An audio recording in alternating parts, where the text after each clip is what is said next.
Assalamualaikum warahmatullahi wabarakatuh.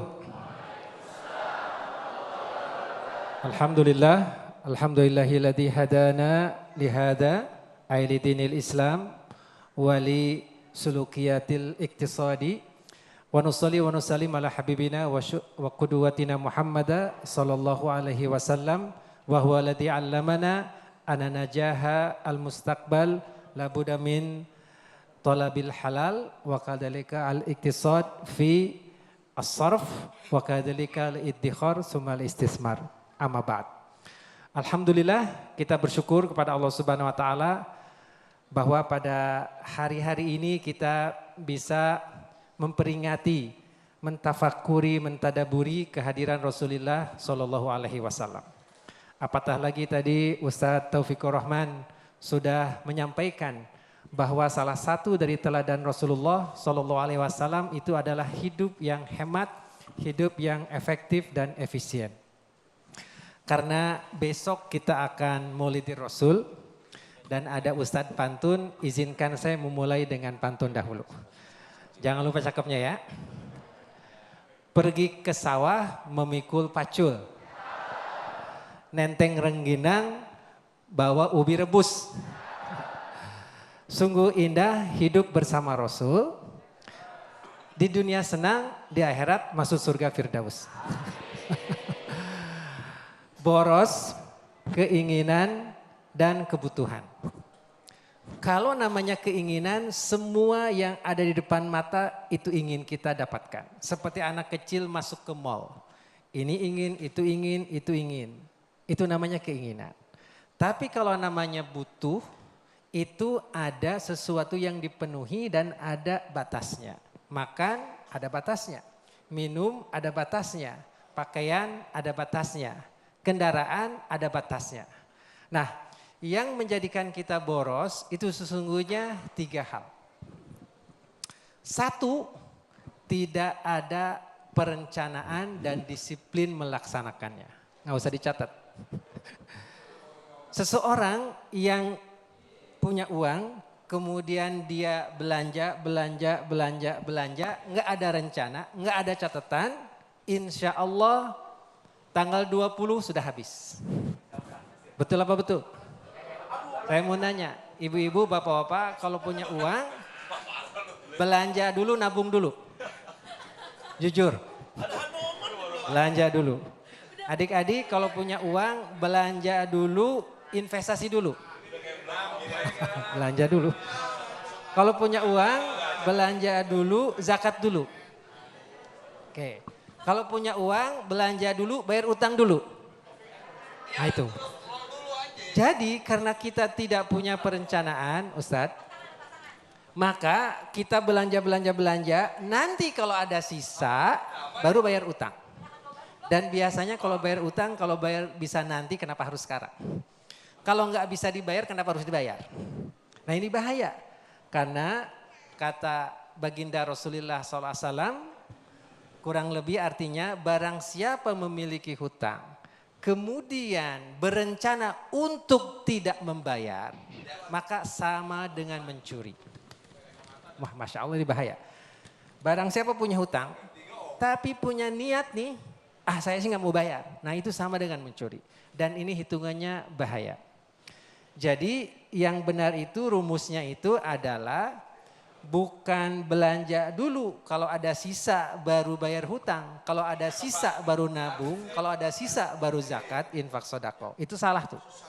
Nah di sini alhamdulillah di kampus Tazkiyah rumusnya dibolak.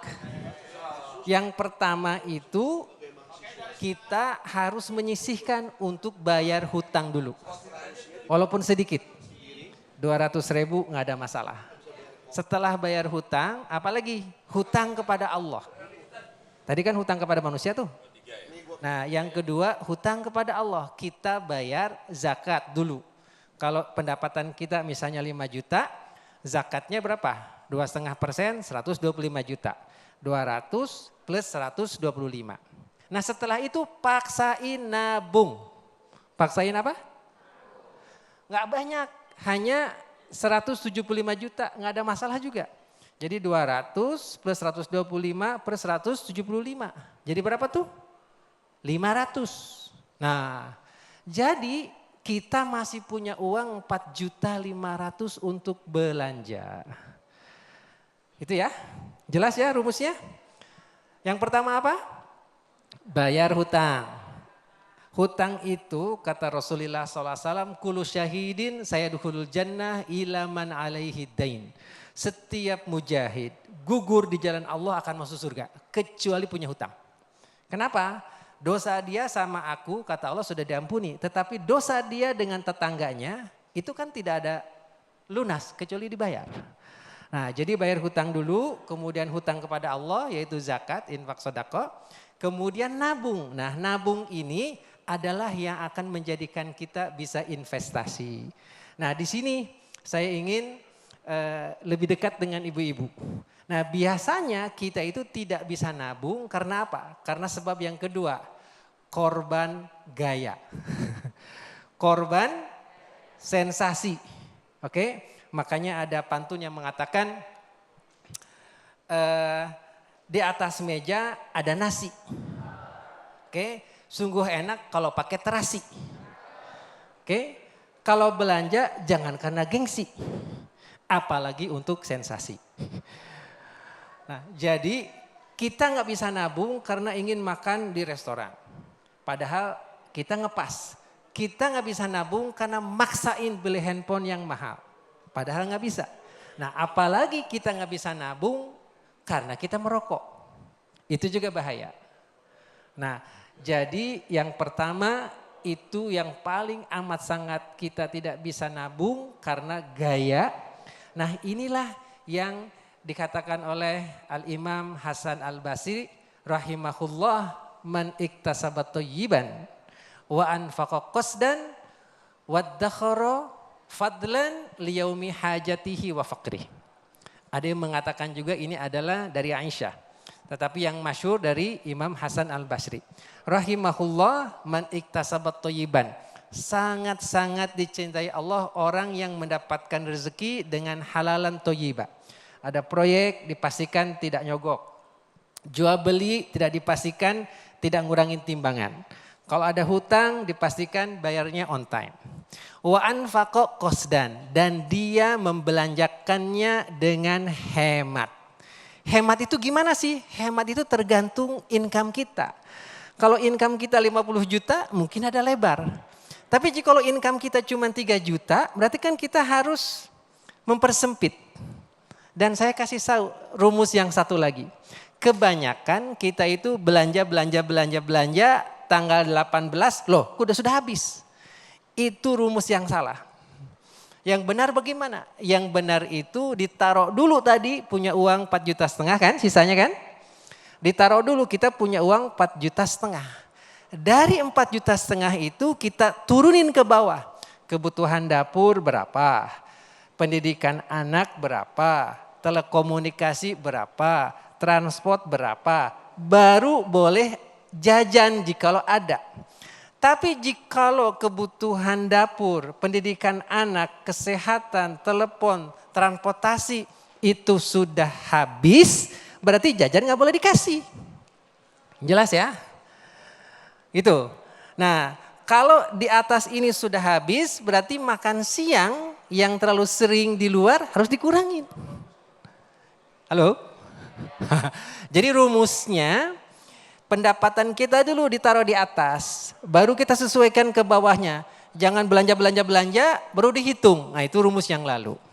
Jadi rumus yang baru adalah taruh dulu pendapatan kita itu di atas, kemudian kita baru alokasikan. Nah, disitulah namanya disiplin.